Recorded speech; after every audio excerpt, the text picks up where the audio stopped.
Doria, revenons à nos moutons.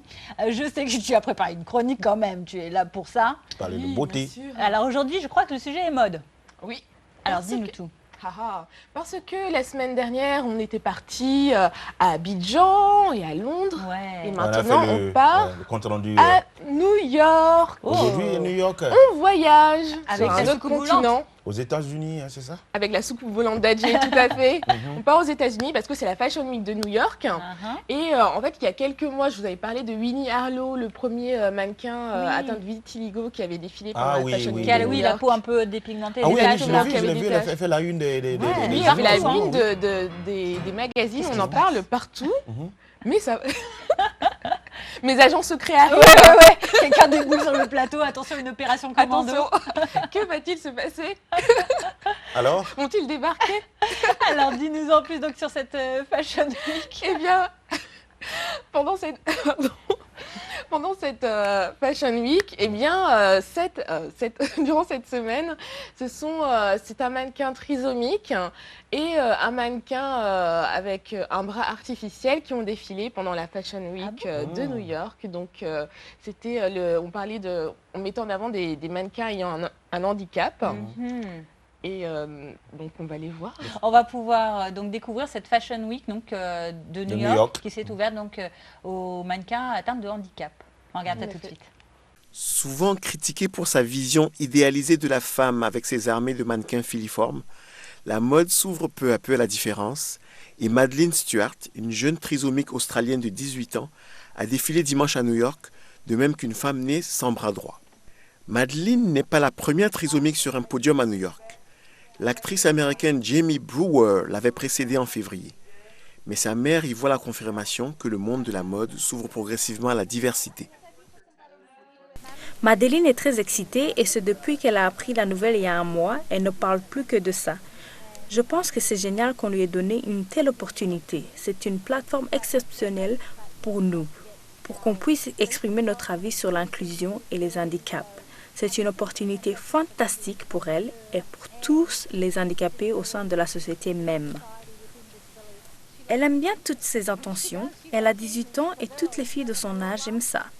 Elle aime être sous les projecteurs, elle veut que les gens la remarquent, elle se considère comme étant plutôt cool. Je pense que les gens sont plus ouverts d'esprit de nos jours, ils sont plus tolérants.